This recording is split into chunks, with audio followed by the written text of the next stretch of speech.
الله وبركاته. الحمد لله وكفى وسلام على عباده الذين اصطفى. أما بعد فأعوذ بالله من الشيطان الرجيم. بسم الله الرحمن الرحيم. إن الذين آمنوا وعملوا الصالحات كانت لهم جنات الفردوس نزلا خالدين فيها لا يبغون عنها حولا. وقال النبي صلى الله عليه وسلم: لا يؤمن أحدكم حتى أكون أحب إليه من والده وولده والناس أجمعين، أو كما قال عليه الصلاة والسلام. اللهم صل على محمد وعلى آل محمد كما صليت على إبراهيم وعلى آل إبراهيم إنك حميد مجيد. اللهم بارك على محمد وعلى آل محمد كما باركت على إبراهيم وعلى آل إبراهيم إنك حميد مجيد. بلغ العلا بكماله كشف الدجى بجماله حسنت جميع خصاله صلوا عليه وآله. بلغ العلا بكماله كشف الدجى بجماله حسنت جميع خصاله صلوا عليه وآله. الحمد لله. ماذا নাম কি জানো? Jamia Islamia Arabia. Jamiatul Islamia Al Arabiya আয়োজিত মহতি বার্ষিক মাহফিলের মোহতারাম সাদার, মোহতারাম সভাপতি, উপস্থিত হাজরাত, বুজুর্গ ওলামায়ে কেরাম, সম্মুখপানে সমবেত দিন প্রিয়, ইসলাম প্রিয়, দিনদার, ইমানদার, মুমিন মুসলমান ভাইয়েরা, পর্দার আড়ালের মা বোনেরা, আল্লাহর দরবারে শুকর। আল্লাহ তাআলা মাদ্রাসার মাহফিলে, জান্নাতের বাগানে, ওলামাদের সোহবতে আশার বসার তৌফিক দান করেছেন। এজন্য শুকরিয়া আদায় করি, কালিমাতুশ শুকর পড়ি আলহামদুলিল্লাহ। মুবারক মাহফিল, গুরুত্বপূর্ণ নসিহত উলামা হযরতরা করেছেন। আমার পূর্বে আমার অত্যন্ত মহাব্বতের বন্ধু হযরতুল আল্লামা হযরত মাওলানা মুর্তজা হাসান ফয়জি দামাত বরকাতুহুম, আমার অত্যন্ত স্নেহের ছোট ভাই, বয়সে ছোট হলেও ইলমে অনেক বড়, হাফেজ, মাওলানা, মুফতি এবং দেশের একটি গুরুত্বপূর্ণ মসজিদের জিম্মাদারি পালন করেন। গুলশান সোসাইটি জামে মসজিদের খতিব, পাশাপাশি দুইটা মাদ্রাসার মুহতামিম বয়ান করেছেন। আমার পরেও আলহামদুলিল্লাহ আমাদের আর এক ভাই, আমার অত্যন্ত স্নেহের ছোট ভাই হযরতুল আল্লাম আব্দুল্লাহ নাটুরি দামাত বরকাতুহুম আছেন, বয়ান করবেন। আমি আসলে এই মাহফিলে এসেছি একটা মহাব্বতের টানে, মহাব্বতের হক আদায় করার জন্য। সে হলো আমার অত্যন্ত শ্রদ্ধাভাজন বড় ভাই এবং বন্ধু হযরতুল আল্লাম হযরত মাওলানা গাজী ইয়াকুব সাহেব দামাত বরকাতুহুম অত্র মাদ্রাসার সিনিয়র মুহাদ্দিস, বিশিষ্ট সমাজসেবক, রাজনীতিবিদ, লেখক, কলামিস্ট, সাংগঠনিক খুব প্রজ্ঞা যার ভেতরে আছে এমন একজন বহুগুণে গুণী মানুষ। ওনার অনেক গুণের কারণে আমি ওনার শুধু বন্ধু না, ওনার ভক্ত। সামাজিক যে সকল গুরুত্বপূর্ণ দায়িত্বগুলো পালন করে, তাই ওনার ভক্ত। এই গুণগুলো অনেকের ভেতরে পাওয়া যায় না। আলিম হিসেবে আপনাদের এলাকার গর্ব, এলাকার সন্তান, তো গুরুত্বপূর্ণ দায়িত্বগুলো পালন করে, সময়ের ডাকে সাড়া দেয়, সময়ের দাবিগুলো পূরণ করে। তো ওনার সাথে যে আমার একটা দোস্তি আছে, মহাব্বত আছে, ওই মহাব্বতটার শুকরিয়া আদায় করার জন্য আসলে আজকে এখানে বহু ব্যস্ততার ফাঁক দিয়ে হাজির হওয়া। শুধু আজকে হাজির হয়েছি তা না, আগামী বছরের হাজিরের ডেটও দিছি মহব্বতের কারণে। এই আজকে যেমন হাজির হয়েছি, আবার আগামী বছরের তারিখও দিতে বাধ্য হয়েছি। আর এই মহব্বতের হক আদায় করতে আসছি। যেহেতু বসে গেছি, তাই কিছু কথা আপনাদের সামনে বরকতের নিয়তে বলতে থাকা। আল্লাহ তাআলা কিছু উপকারী কথা বলার তৌফিক দান করেন, আপনারা বলুন আমিন। কোরআনে হাকিমে আমাদের যেমন দেহে যুগল যুগল অঙ্গ আছে, যেমন দুটি চোখ যুগল, দুটি কান যুগল, দুটি হাত যুগল, দুটি পা জোড়া, ভেতরে দেহের ভেতরে দুটি কিডনি আছে জোড়া যুগল। এরকম আল্লাহর কালামে কোরআনে হাকিমে যুগল যুগল কিছু বর্ণনাও আছে। যে সকল যুগল বর্ণনাগুলো খুব বেশি আলোচিত, তার ভেতরে একটা যুগল বর্ণনা হলো আল্লাহ তাআলা যেখানে ঈমানের কথা বলছেন ওখানে আমলের কথা বলছেন। এই বর্ণনাটা একটা যুগল বর্ণনা, জোড়া বর্ণনা। যেখানেই বলছেন হে ঈমানদারেরা, ওখানেই ঈমানের আলোচনা করছেন, তারপর পরে আমলের কথাও বলছেন। আমি আয়াত পড়েছি, ওখানেও যুগলভাবেই বলা, ইন্নাল্লাযীনা আমানু ওয়া আমিলুস সালিহাত। বর্ণনাটা যুগল। কারণ হলো যার ঈমান নাই তার আমলের কোনো দাম নাই।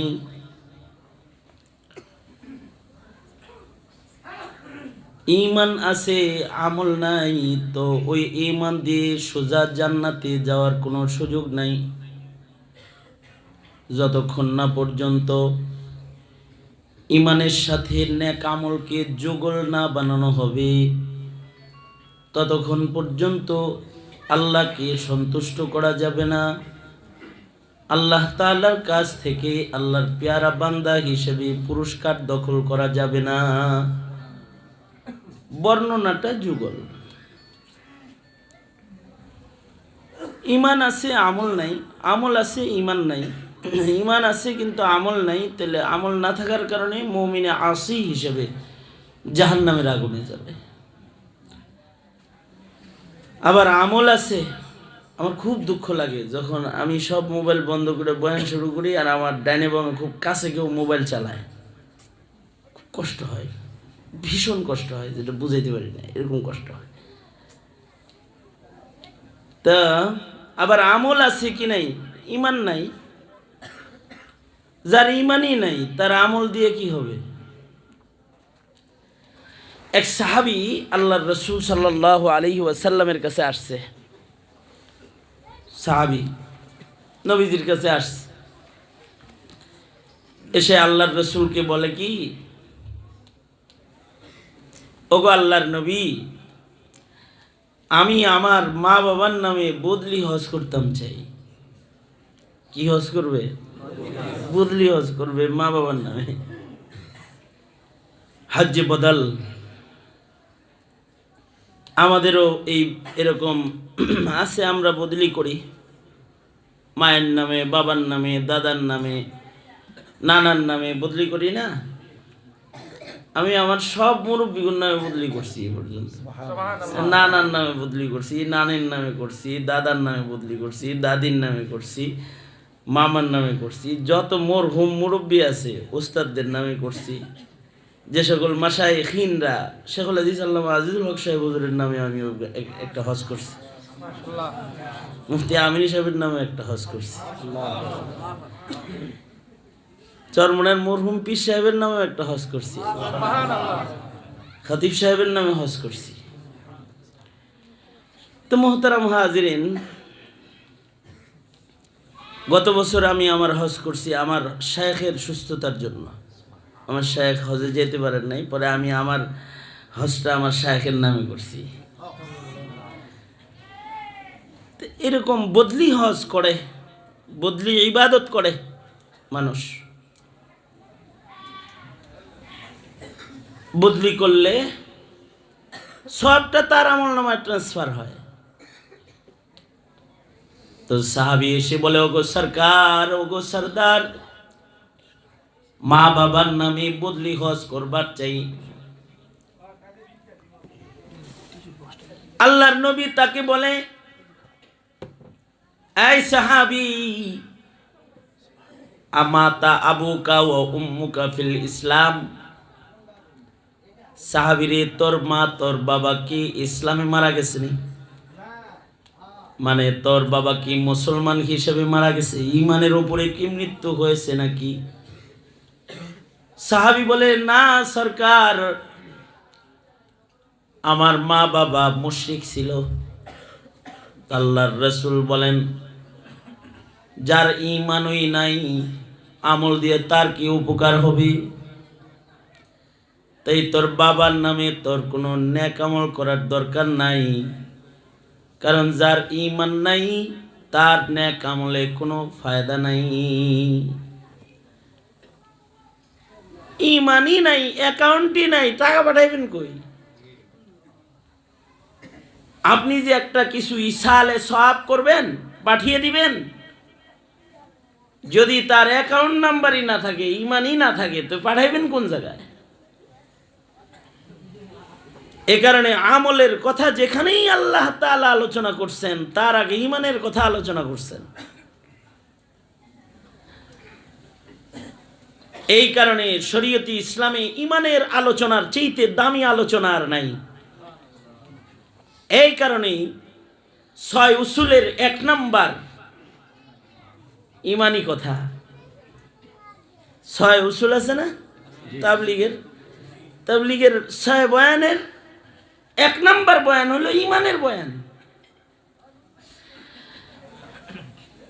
আহাদিসের কিতাবগুলো এবং ফিকহের কিতাবগুলোতেও 1 নাম্বার অধ্যায় ঈমানের আলোচনা, কিতাবুল ঈমান। আগে ঈমান, কারণ ঈমানই যার নাই তার আমলের কোনো দাম নাই। এমনকি প্রত্যেকটা ফতোয়ার কিতাবে ঈমানের অধ্যায় বিশাল, একেবারে মালা বুদ্দা মিনহু থেকে শুরু করে কুদুরি, শারহুল বিকায়া, হিদায়া, ফতোয়ায়ে শামি, আলমগিরি, ফতোয়ায়ে দারুল উলুম মাহমুদিয়া, বাজ্জাজিয়া, কাজী খান, যত কুতুব উলুমুল ফিকহের উপরে মাসাইলের আছে, সব কিতাবের ভেতরে লম্বা চওড়া অধ্যায়, ঈমানের অধ্যায়। কোন কথায় ঈমান নষ্ট হয়, কোন আকীদায় ঈমান নষ্ট হয়, কোন কাজে ঈমান নষ্ট হয়, সব আলোচনা বিস্তারিতভাবে ফকিহরা করেছে আগে। কারণ যার ঈমানই ঠিক নাই, তার আমল দিয়া তার কোনো লাভ নাই, ঈমানই গেছে গা। সালাতুল ইশার আগে মৌলানা আপনাদেরকে নিয়ে তাকবীর দিল, কাফের কাফের, কাদিয়ানি কাফের।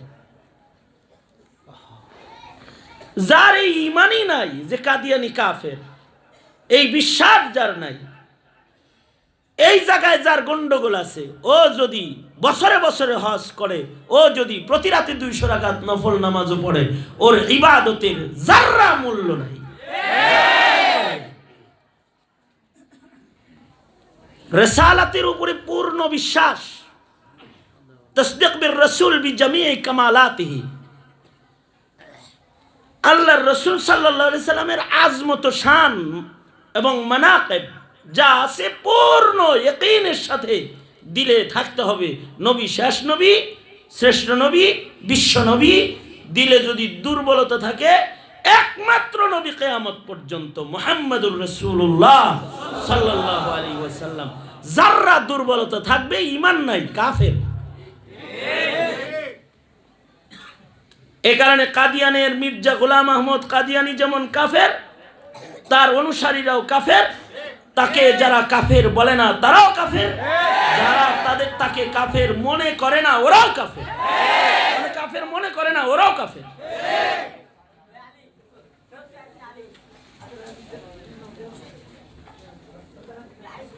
আকায়েদের মাসআলা বড় কঠিন।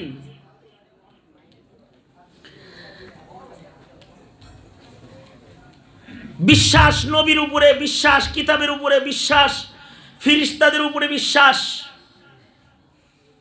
কোরআনের উপরে বিশ্বাস, অন্যান্য আসমানী কিতাবের উপরে বিশ্বাস, অন্যান্য নবীর উপরে বিশ্বাস, সকল নবীদের উপরে বিশ্বাস। আমাদের নবী না শুধু, কারোর যদি মুসা নবীর নবুয়তের উপরেও কোনো ভেজাল দিলের ভেতরে আসে, তাহলে তার ঈমান নাই। ঈসা নবীর নবুয়তের উপরে কারোর যদি বিশ্বাস গোলমাল লেগে যায়, তাহলে তার ঈমান নাই। এই কারণেই সবার কি এই ইলম আছে, এ কারণেই কেউ যদি মুসা নবী, ইউসুফ নবী অথবা কোনো পয়গম্বর অথবা যে কোনো নবী আলাইহিস সালাতু ওয়াস সালামের সমালোচনায় যদি কারোর জবান খোলা যায়, তখন উলামাদের জবান খোলা যায়। যেমন আলেম ওলামারা সাদ সাহেবের ব্যাপারে জবান খুলেছে, কারণ তিনি নবীদের ব্যাপারে জবান খুলে ফেলেছে, তো আলেমরা তার ব্যাপারে জবান খুলে ফেলেছে। জাহেলের বুঝে আসতেও পারে, নাও আসতে পারে, কিন্তু কোনো আলেমের যদি বুঝে না আসে, তাহলে বুঝতে হবে এটা আলেম নয়, আলেম নামের কলঙ্ক ছাড়া অন্য আর আলেমের বুঝে আসতে হবে। এই মাসআলায়ে ঈমান এখানে জড়িয়ে যাবে। আরে নবী তো অনেক উপরের স্তর। যদি কেউ সাহাবী সমালোচক হয়, আমাদের আহলুস সুন্নাতি ওয়াল জামাআর উলামায়ে কেরাম সাহাবী সমালোচকদেরকে সাইড দেয় নাই, দেয় নাই, সাইড দেয় নাই, দেব না। কারণ ঈমানের মাপকাঠি হলো সাহাবায়ে কেরাম, সত্যের মাপকাঠি। কেউ সাহাবীর ব্যাপারে জবান খুলছে, তার ব্যাপারেও সিদ্ধান্ত আলাদা হয়ে যাবে, তার ঈমান নাই। সাহাবীদের মানাকিব, সাহাবীদের মর্যাদা, সাহাবীদের শান স্বয়ং আল্লাহ তাআলা নিয়েছেন। সাহাবীদের ঈমানের পরীক্ষা কিয়ামত পর্যন্ত কোন মৌলবীর ইতিহাসের পাতা উল্টায়া করার দরকার নাই। সাহাবীদের ইমতিহান পরীক্ষা নিয়েছেন কে? আল্লাহ। আল্লাহ নিছেন, আল্লাহ নিজে নিছেন।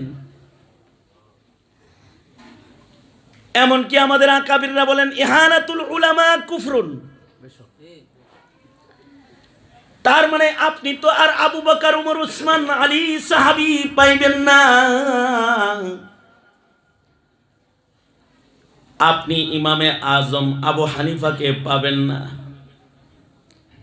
ইমাম শাফি, ইমাম মালিক, ইমাম আহমদ বিন হাম্বল আপনার সামনে হাজির নাই। আপনার সামনে অবশ্য ইমাম আহমদ, ইমাম মালিক, ইমাম শাফি, ইমাম বুখারী, ইমাম তিরমিজি, ইমাম নাসাই, ইমাম ইবনে মাজার নায়েব সন্তানরা আপনার সামনে আছে। একের পর এক যে আলেম ওলামারা জমিনে ওয়ারাসাতে ইলমের মাধ্যমে জাতির সামনে ছিল, তাদেরই একটা কাফেলা আপনার সামনে আছে। তাদেরকেও যদি কাসদান, যদি কেউ গালি দেয়, তাদেরকে যদি কেউ ইহানত করে ইচ্ছে করে, তাহলে তার ঈমান নষ্ট হয়ে যায়। ইহানাতুল উলামা কুফরুন। এ কারণে জমানার কোনো বড় মুহাদ্দিস বড় আলিমকে যারা তিরস্কার করে তার ঈমান নিয়ে মাসআলা দাঁড়িয়ে যায়। এ কারণে ঈমানের আলোচনাটা একটা কঠিন আলোচনা এবং জরুরি আলোচনা। আর ঈমানের বিষয়টা সর্বাধিক গুরুত্বপূর্ণ বিষয় আলোচনায়। এ কারণে সব জায়গায় ঈমানের আলোচনা আগে, এমনকি কোরআনে হাকিমেও ঈমানের আলোচনা আগে। ঈমানের আলোচনা, ঈমানই যার নাই তার আর ইবাদত কিসের?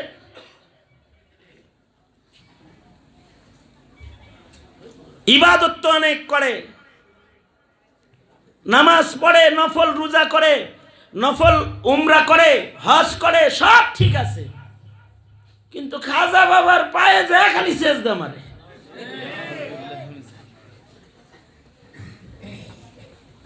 এমন আমল করে যে আমল তার ঈমান বরবাদ করে, শিরিক ফিরে ইবাদতে ব্যস্ত। অথবা সেজদাটা যায় কোনো পীরের মাজারে ছাড়ে। বলুন তো সেজদা কার? আওয়াজ করে বলেন, সবাই বলেন, সেজদা কার? আল্লাহ। এইটাকে যদি কেউ পীরের পায়ে যায় ছাড়ে, ঈমান থাকে না যায়?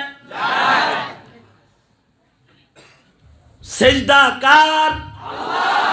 এইটা যদি কেউ মাজারে যায় করে, ঈমান থাকে না যায়? অথবা শিরিক ফিল খায়রাত, মহিষ একটা নিয়ে বাবার কবরে নিয়ে ছেড়ে দিছে। সাদকা খায়রাতের আলাদা মাসরাফ আল্লাহ তাআলা বান্দাকে বলে দিয়েছে, সেগুলো চোখে দেখে না যায়, কবরে নিয়ে সিন্নি দিছে। ঈমান নষ্ট হয়ে যায়। এমনকি ইসমাইল শহীদ রহমাতুল্লাহি আলাইহি তাকওয়াতুল ঈমান কিতাবে ঈমানের এত সুন্দর আলোচনা করেছেন। তিনি বলেছেন, শিরিক ফিল ইলমও যদি কেউ করে তাহলে তার ঈমান নষ্ট হয়ে যায়। যেমন গায়েবের ইলম একমাত্র আল্লাহর, কিন্তু কেউ ধারণা করে যে তার বাবা গায়েব জানে।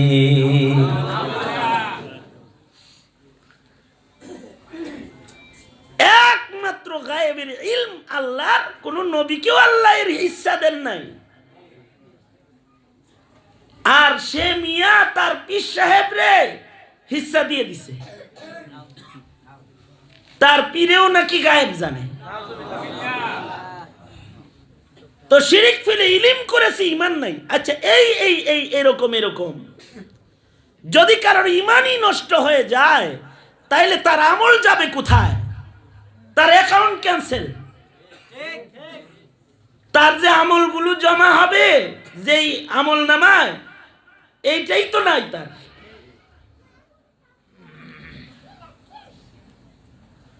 এক বর্ণনায় আছে, যতক্ষণ পর্যন্ত কেউ কালিমা না পড়ে ততক্ষণ পর্যন্ত তার বাম পাশের আমল নামার খাতার তালা খোলা হয় না। ডান পাশের আমল নামার, এই ডান পাশের আমল নামার তালাই খুলে না, তার লক পজিশনে থাকে। কালেমা খুলে তো তালা খুলে, কালেমার পরে নেক করে তো আস্তে আস্তে জমা হইতে থাকে অ্যাকাউন্টে সব। আবার যদি এই কালিমার উল্টা কোনো কাজ করে, তখন আবার চাট করে তালা লাগে। আইনের খেলাফ কিছু করলে যেমন সরকারের পক্ষ থেকে সিল গালা হয়, কালেমা পড়ার পরেও কিছু কিছু মুমিনের ইবাদতের খাতায় সিল গালা করে দেয়া হয়। সিল গালা করা হয় কেন? ওর এমন অন্যায় আছে যে অন্যায়ের কারণে এ খাতায় লেখার কোনো সুযোগ নাই। বুঝলে বুঝপাতা, না বুঝলে তেজপাতা। যার যার বুঝ কাটে মুস, দাড়ি কাটে দাড়ি রাখে মুস। বুঝলে তো অল্পই বুঝবে। আর যদি কেউ না বুঝে তাইলে জোর করে তাকে বুঝানো যায় না। জোর করে নবী নিজের চাচারেও বুঝাইতে পারে নাই। শেষ বেলায় আল্লাহ কয়, ইন্নাকা লা তাহদি মান আহবাবতা ওয়ালাকিন্নাল্লাহা ইয়াহদি মান ইয়াশা। ওগো হাবিব, আপনি কাউকে জোর করে হেদায়েত দিতে পারবেন না, আমি যাকে বুঝ দিব সে বুঝ নিবে, তাছাড়া আপনি চেষ্টা করলে কাজ হবে না। তবে উম্মতের উলামায়ে কেরাম আল্লাহর পক্ষ থেকে জিম্মাদার, তাই তারা বলে গেল যদি কারোর তালা খুলে গেল তো সে সফল হয়ে গেল, আর যার তালা খুলল না সে খাতামাল্লাহু আলা কুলুবিহিম এর মিসদাক হয়ে জাহান্নামী রয়ে গেল। আল্লাহ তাআলা আমাদেরকে হেফাজত করুন, জোরে বলুন আমিন, আরো জোরে বলুন আমিন। তাহলে আল্লাহর কালামে একটা যুগল বর্ণনা বললাম, আরো অনেক অনেক যুগল বর্ণনা আছে। আল্লাহর কালামের আলোচিত আর একটা যুগল, ইমানের পরে সবচেয়ে গুরুত্বপূর্ণ ইবাদত হলো নামাজ। আল্লাহ তাআলা যেখানেই কোরআনে নামাজের কথা বলেছেন সেখানেই আল্লাহ তাআলা যাকাতের কথা বলছেন। আকিমুস সালাতা ওয়া আতুজ যাকাত, আকিমুস সালাতা ওয়া আতুজ যাকাত। 30 জায়গারও বেশি জায়গায় আল্লাহ তাআলা নামাজের সাথে যাকাতকে জোড়া বানাইছেন। যেখানে নামাজের কথা বলছেন ওখানে যাকাতের কথা বলছেন, যেখানে বলেছেন নামাজ কায়েম করো ওখানেই আবার বলছেন যাকাত আদায় করো। একেবারে আল্লাহর কালামের পয়লা পাতায়ও আল্লাহ তাআলা বলেছেন বিসমিল্লাহির রহমানির রহিম, আলিফ লাম মিম, যালিকাল কিতাবু লা রাইবা ফীহি হুদাল লিল মুত্তাকিন الذين يؤمنون بالغيب الذين يؤمنون بالغيب ويقيمون الصلاة ومما رزقناهم ينفقون। আল্লাহ তাআলা নামাজের কথা বলছেন তো পাশের জোড়া লাগায় যাকাতের কথা বলেছেন। ويقيمون الصلاة ومما رزقناهم ينفقون। যেখানে নামাজের আলাপ করেছেন সেখানে আল্লাহ তাআলা যুগল বানায়া যাকাতের আলাপ করেছেন। সঙ্গত কারণে যাদের যাকাত ফরজ তারা যদি হিসাব করে যাকাত না দেয় তাদের নামাজ কবুল হয় না। আমরা তো যাকাতকে অবহেলার ছলে দেখি অনেকেই। যাকাত আসে তার 2 লাখ, যাকাত দেয় 40,000 30,000 দিয়া মুক্তামাক্তি দিয়া হিসাব ক্লোজ। হিসাব করে যাকাত দেয় না। কেউ যদি হিসাব করে যাকাত না দেয় তাহলে তার নামাজ কবুল হয় না। কারণ নামাজ কবুল হওয়ার জন্য করণীয় কাজও তো সে করতেছে না। কারণ যাকাত দেয় না মানে হলো তার মাল হালাল না, হারাম লি গায়রিহি, তার মাল হালাল পন্থাই কামাই করছে, তারপরেও হারাম লি গায়রিহি। ওই যাকাত আদায় না করার কারণে ওই 1 ফুটা চনা যেমন 1 বালতি দুধ খারাপ করছে, তার নিজ যাকাত বের না করার কারণে হালাল মাল হারাম করছে। শরবত তো 1 বোতল, কিন্তু এর ভিতরে কয়েক ফুটা মদ দিছে আর কি। তাতে যেমন 1 বোতল সিরকা শরবত মদের হুকুমের আওতায় পড়ে গেছে, যাকাত দেয় নাই তো তার হালাল ইনকামটা হারামের আওতায় পড়ে রইছে, পাক হয় নাই ওটা। এই কারণেই যারা যাকাত অস্বীকার করে দিতে তাদের সাথে শরীয়তে ইসলামে জিহাদ করা যায়, যেমন মুশরিকের লগে জিহাদ করা যায়, মুনকিরিনে যাকাতের সাথেও জিহাদ করা যায়। এ কারণে হযরত আবু বকর সিদ্দিকের জীবনের প্রথম জিহাদের ঘোষণা ছিল মুনকিরিনে যাকাত যারা তাদের সাথে যুদ্ধ। আমরা কি আর যাকাতের হিসাব করি?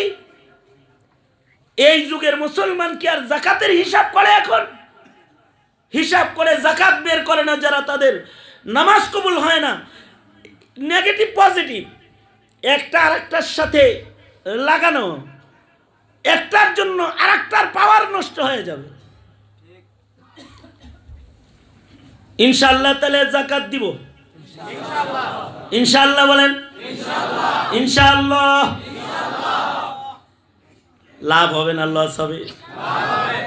জাকাত যারা দেয় তাদের মাল আগুনে পুড়ে না, জাকাত যারা দেয় তাদের মাল পানিতে ডুবে না, জাকাত যারা দেয় তাদের মাল জালেমে হজম করতে পারে না, জাকাত যারা দেয় হালাল মাল ধ্বংস হয় না, হালাল মাল দেউলিয়া হয় না, যারা জাকাত দেয় তাদের মাল তাদের আওলাদদের হাতছাড়া হয় না, যুগের পর যুগ নসলের ভিতরে হালাল মাল জারি থাকে।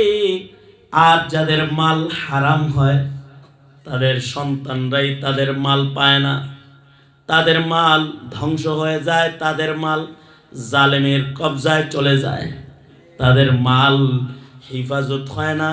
কিন্তু যারা যাকাত আদায় করে তাদের মালের মুহাফিজ স্বয়ং আল্লাহ। আল্লাহ তাদের মালের পাহারাদার। আল্লাহু আকবার, জোরে করে বলেন আল্লাহ। আমি যে এই বয়ানটা করলাম আপনাদের কাছে, এই বয়ানটা নবীজি করছেন। আর নবীজির বয়ান দূর থেকে এক ইহুদি মহিলা শুনছে।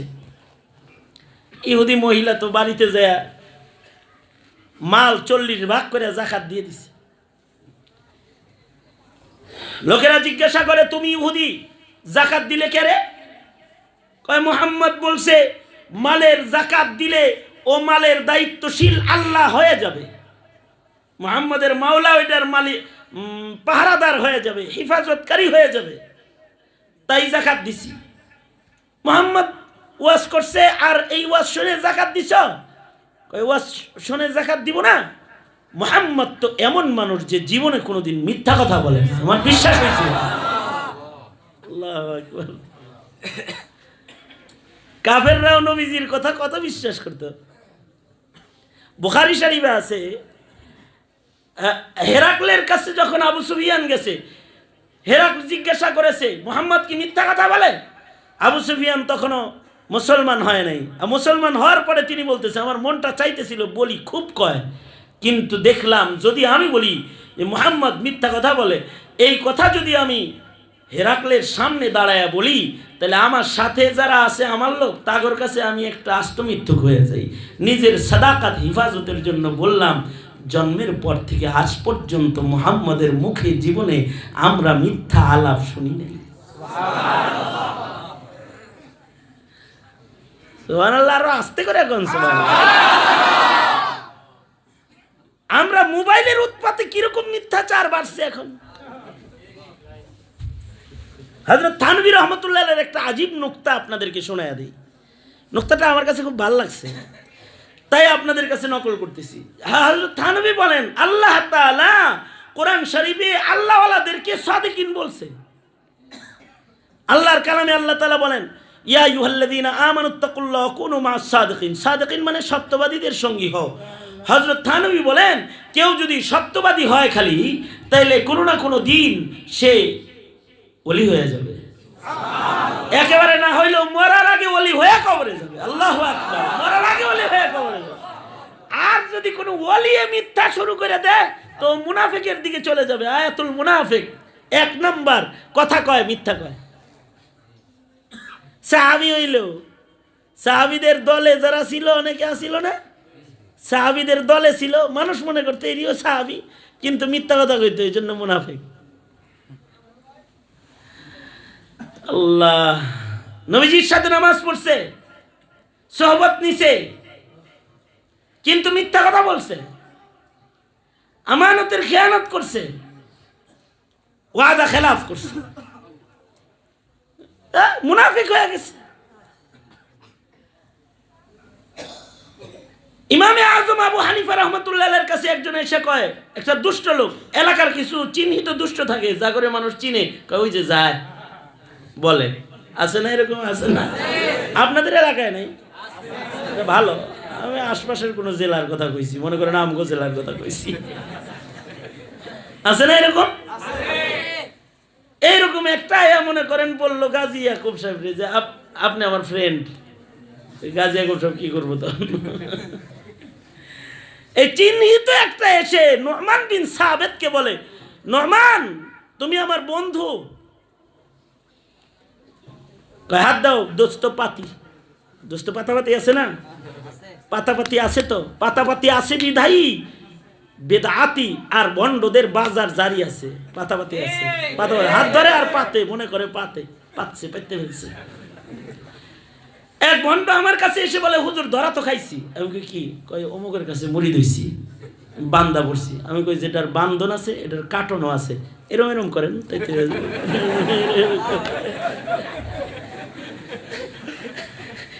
যেটা বান্ধা যায় ওটা ছিড়ানো যায়, তো বাঁধছেন এবার কাটেন। কই কার লগে কাটবো? আমি কই আমার সহে দেখেন না আপনি, আমি আছে, আসেন কাইটা দিই।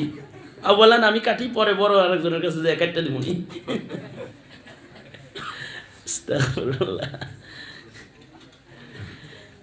যার তার কাছে দোস্তি, যাকে তাকে বন্ধু বানাতে নাই, যাকে তাকে এটা বলতে নাই সে আমার বন্ধু বলতে নাই। ইমামে আজমকে বলেন, নুমান তুমি বলো ইমাম, তোমার বন্ধু বানাতে চাই। নুমান বলে, তুই তো সব গুনাহ করো, আমি জানি তোমার সাথে কেমনে দোস্তি করি। আলমার ও মা আমান আহাব্বা, তবে তুমি যদি আমার কাছে একটা ওয়াদা করো তাহলে আমি আজকে তোমাকে বন্ধু ডাকবো আর তুমিও আমাকে বন্ধু ডাকবি। শহরের সকলকে ঘোষণা দিয়ে বলে দিব ও আমার বন্ধু। ময়দানে মাশারে তোমার লগে দেখা হইল, আমি বলবো এটা আমার বন্ধু। একটা ওয়াদা দিতে পারবানি? কি ওয়াদা? ইমামে আজম বলে, আমার কাছে ওয়াদা করো, আজ থেকে শুরু করে আজরাইলের হাতে ধরা খাওয়া পর্যন্ত দুনিয়ার হায়াতে জীবনে আর কোনোদিন তোমার এই জবান দিয়ে জীবনে কোনো মিথ্যা কথা বলবা না। যদি এই একটা ওয়াদা তুমি করতে পারো তাহলে সত্যবাদীর লিস্টে তোমার নামটা আসমানে উঠে যাবে। দুনিয়ার কোন সত্যবাদীকে আল্লাহ তাআলা জালেম হিসেবে কবরে ডাকবে না, আমার বিশ্বাস। তুমি যদি সত্যবাদী হও, আমার বিশ্বাস মৃত্যুর আগে তোমার নাম ওলির লিস্টে চলে যাবে। তাহলে হয়তো তোমার আমার সম্পর্কটা সেদিন নাজাতের উসিলা হয়ে যাবে। লোকটা হাত বাড়ায় দিয়া বলে, ইমাম ওয়াদা করতেছি আর জিন্দেগিতে কোনোদিন মিথ্যা কথা বলবো না। চলে গেছি। আইসা আবার 3 দিন পরে বন্ধুরা বলে, চল মদ খাই। কয় না, 3 দিন পরে নোমানের সাথে দেখা হবে। দোস্ত যদি আমাকে বলে মদ খাইছনি, সবার সামনে কি আমি মিথ্যা বলবো নাকি? মদ খাওয়া যাবে না। আজান শুনছি আর মসজিদে যায়, বন্ধুদেরকে বলে যাই নামাজ পড়ে আসি। কেন? নোমানের সাথে আমার দোস্তি হয়েছে। নোমান যদি সকলের সামনে আমায় জিজ্ঞাসা করে কয়েকটা নামাজ কাজা হয়েছে, যদি বলি নামাজ পড়ি নাই, তাহলে আমার বন্ধুর ইজ্জত নষ্ট হয়ে যাবে। আর না পড়ে মিথ্যা বলার যোগ্যতা আমার নাই, তাই তাকবীরে উলার নামাজটা আগে পড়ে লই। কয়েকদিন পরে জুয়ার আসর বসেছে, বন্ধুরা ডাক দিছে, চল জুয়া খেলে আসি। লোকটা বলে, না না, আগামীকালকে নোমানের সাথে আমার মোলাকাত আছে। আমি যদি আজ জুয়ায় যাই, এলাকায় খবর হয়েছে এখানে জুয়ার আসর, নোমান যদি আমায় জিজ্ঞাসা করে জুয়া খেলতে তুমিও গেছিলানি, আমি কি বলবো? মিথ্যা কথা বলার যোগ্যতা আমার নাই। ময়দানে মাহশারেও নাকি নোমান আমাকে বন্ধু বলে ডাক দিবে, তাই মিথ্যা বলা যাবে না। কিছুদিন পরে দাড়ি বড় হয়ে গেছে, কাটে না কাটে না। লোকেরা বলে শেফ হইবা না। না না না, নোমান আমার বন্ধু, নোমান আমাকে বন্ধু বলে ডাক দিছে। বন্ধুর সামনে দাড়ি ছাড়া যায় বসলে বন্ধুর ইজ্জত রবে না, দাড়ি আমি ছাড়বো না।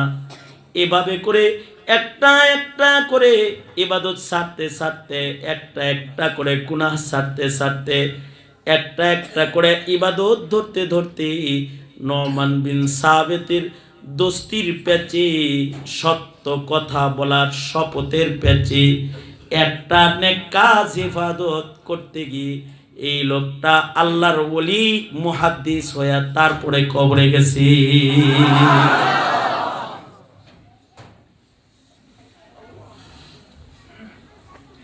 আল জামিয়াতুল ইসলামিয়া আল আরাবিয়াতে আমার বন্ধুর খাতিরে যাদের সামনে বসেছি, তোরাও যদি বলতে পারিস, যুব সমাজ যার জীবনে মিথ্যা কথা বলবি না, তা আমিও বলতেছি তোরা আমার বন্ধু। ময়দানে মাহশারেও যদি দেখা হয় তো বলবো এ আমার বন্ধু। বাংলাদেশেও যদি কোথাও দেখা হয় তো বলিস যে জামিয়া ইসলামিয়া আরাবিয়াতে আপনি বন্ধুর ওয়াদা করেছিলেন, আমি আপনার সেই বন্ধু। আমি তোকে সবার সামনে বলবো ও আমার বন্ধু। একটা একটা গুণ, সাদাকাতের গুণ অর্জন করো। সাদাকাতের গুণ, কোন সাদাকাতের গুণ অর্জনকারীকে আল্লাহ তাআলা ওলি না বানায় কবরে নেবে না।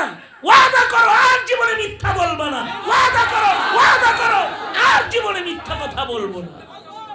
নারে তাকবীর, নারে তাকবীর, আল্লাহু আকবার।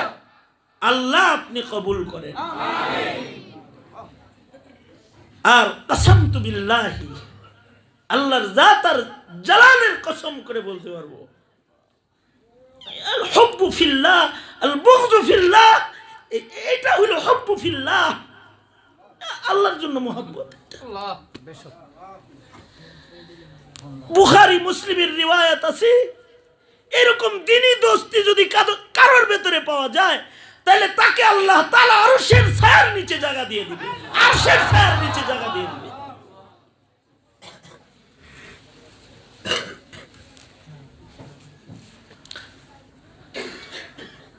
আসুন একটা একটা করে ইবাদত যুক্ত করি নিজের জীবনে। ইহুদি মহিলা বলে মুহাম্মদ জীবনে মিথ্যা কথা বলে না। মুহাম্মদ বলছে যাকাত দিলে পরে মালের মুহাফিজ হবে স্বয়ং আল্লাহ। এজন্য যাকাত দিয়ে দিছি, যাকাত দিয়ে দিছি। মদিনার থেকে বিশাল বড় বাণিজ্যিক কাফেলা মদিনার বাইরে চলে গেছে। যে বাণিজ্যিক কাফেলার ভেতরে এই ইহুদি মহিলার 100 উটের একটা বহর আছে। কাফেলা যখন মদিনায় ফিরতেছে রাস্তায় ডাকাতের কবজায় পড়ে গেছে, মালগুলো ডাকাতি হয়ে গেছে। ইহুদি মহিলা ভাবতেছে আমি মুহাম্মাদের কথায় যাকাত দিছি, আমার মাল কেমনে ডাকাতি হইল। পরের দিন দেখা গেল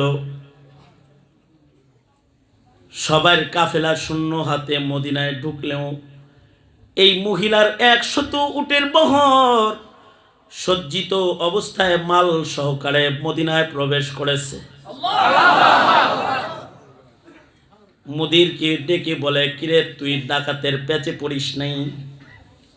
কয় যে জাকায় ডাকাতি হয়েছে তার আগে চাক্কা পাঞ্চার, বোঝানোর জন্য বলতেছি আর কি, তার আগে ট্রাকের চাক্কা পাঞ্চার হয়ে গেছে। পাথরের সাথে আমাদের উটের পা বাড়ি লেগে উট ব্যথা পেয়েছে। ডাকাতের স্পটে আসার কয়েক কিলো আগে আমাদের উট বসে গেছে। আর আমার আমির উট বসার সাথে সাথে পেছনের 100 উট বসে গেছে। কাফেলারা আমাদের ছেড়ে চলে যারা এসেছে তারা ডাকাতের কবলে পড়েছে। দূর থেকে আমরা অন্ধকারে আওয়াজ শুনেছি ডাকাতি হচ্ছে, কিন্তু আমাদের মালগুলো হেফাজত হয়ে গেছে। ইহুদি বলে আর কেউ হেফাজত করে নাই, আমার বিশ্বাস মুহাম্মদের আল্লাহ ছাড়া আর কেউ আমার উট অচল করে নাই। আমি জানি মুহাম্মদ জীবনে মিথ্যা কথা বলে না, বলতে পারে না। আজকে আরো ইয়াকিন হইল, তাই মুহাম্মাদের কথায় জান্নাতের বাড়িটাও দলিল করার জন্যে পড়ে নিলাম লা ইলাহা ইল্লাল্লাহু মুহাম্মাদুর রাসূলুল্লাহ। যেখানেই নামাজের কথা আছে ওখানেই যাকাতের কথা আছে, যেখানে ঈমানের কথা আছে সেখানেই আমলের কথা আছে, যেখানেই আতিউল্লাহ আছে সেখানেই আতিউর রাসূল আছে। মানব জীবনে এই যুগলটা করো, ঈমানের যুগল, আমলের যুগল। যদি কেউ ঈমানের সাথে আমল যুগল বানায় তাইলে তাকে আল্লাহ তাআলা ফেরদাউস জান্নাত দিবে। ছোট জান্নাত না, অনেকগুলো জান্নাত দিবে, একটা জান্নাত না, অনেক অনেক জান্নাত দিবে। শুধু ঈমানের সাথে গুনাহ ছেড়ে দিলে 2 জান্নাত দিবে। ও আম্মা মান খাফা মাকাম রাব্বিহি জান্নাতান, 2 জান্নাত দিবে।